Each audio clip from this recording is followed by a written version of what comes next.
Hello, আসসালামু আলাইকুম guys. আপনারা সবাই কেমন আছেন? আলহামদুলিল্লাহ, আমিও ভালো আছি। তো এটা আমার লাইফের ফার্স্ট ভয়েস মেকওভার করতেছি অ্যান্ড ব্লগও বলতে পারেন। এখন আমরা আছি পার্ক প্লাজা পুলিশ গুলশান 1। তো আমরা এখন যাইতেছি এয়ারপোর্ট নিউ শপিং মল হয়েছে, তো ওইখানে যাইতেছি। এখন আমরা আছি মহাখালী বাস স্টেশন। এখন গাইস আপনারা আমাদের সাথেই থাকুন, আমরা আছি বনানীর রোডে।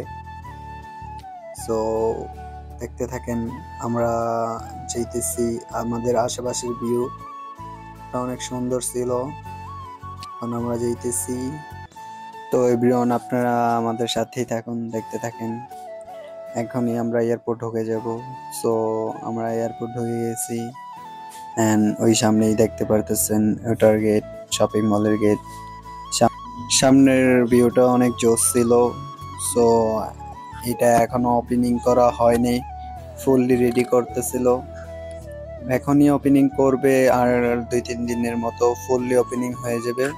তো এই হলো সামনের এন্ট্রি, এখনো গেট সাজাইতেছে ওনারা। তো এই হইলো সামনের ফুল লুক অ্যান্ড আমরা যাইতেছি। আমরা পার্কিং খুঁজতেছিলাম, সামনে পার্কিং ছিল, পার্কিং এর জায়গাটাও খুব জোস ছিল। এই হলো মেন গেট আর এই হলো পার্কিং এর জায়গাটা। তো এখানে সিস্টেমটা খুব জোস ছিল। তো এই মেশিন এর টাচ করলে এই কার্ড দিয়ে তারপর ওই বাইক পার্কিং করতে হয়। সো আমরা যাইতেছি জায়গা পাইতেছিলাম না কোথায় গাড়িটা পার্ক করব। তো এক সাইডে দিয়ে আমরা জায়গাটা ফাইনালি পাই।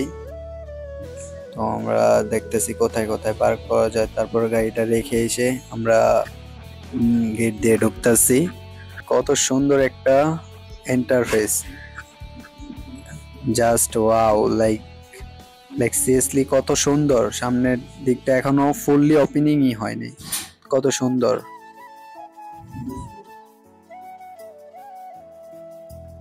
তো আমরা এখনই উপরে যাব। তো সামনে লিফট দেখতে পাচ্ছেন। তো 5 তলা আমরা সিলেক্ট করে ফেলছি। এখন সুন্দর একটা ভিউ দেখতে পাচ্ছেন। ওয়াও! আমরা এসে পড়েছি 5 তলায়। এর মধ্যে অনেকগুলো রেস্টুরেন্ট, এখানে বাচ্চাদের খেলার অনেক জায়গা আছে এন্ড দেখতেই পাচ্ছেন কত সুন্দর একটা প্লেস। তো এইখানে অনেক রেস্টুরেন্ট ছিল বাহিরের দেশের। তো আমি এখানে কিছু ফটোশুট করতেছিলাম।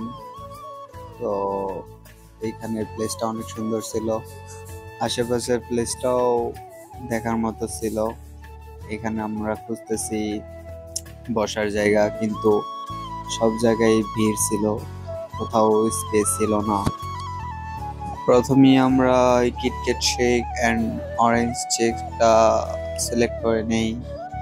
তারপর আমরা আরো কিছু দেখতেছিলাম অ্যান্ড এইখানে কিছু সালাদ ছিল, আমরা সালাদ নিয়েছি, অনেক রকমের সালাদ নিয়েছি অ্যান্ড এখন এটাকে ওজন দেওয়া হচ্ছে অ্যান্ড ফাইনালি আমরা এটাকে ওজন দিয়ে দিয়েছি।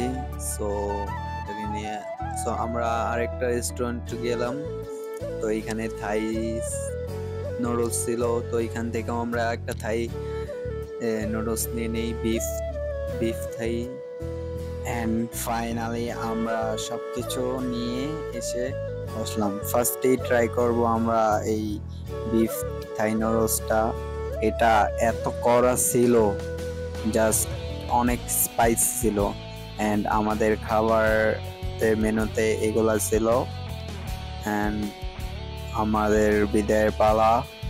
তো মোটামুটি ভালোই ছিল অ্যান্ড আপনারা বলবেন আমার এই ব্লগটা কেমন হয়েছে, এবং হ্যাঁ, লাইক কমেন্ট শেয়ার করবেন। Thank you for watching guys. Tata.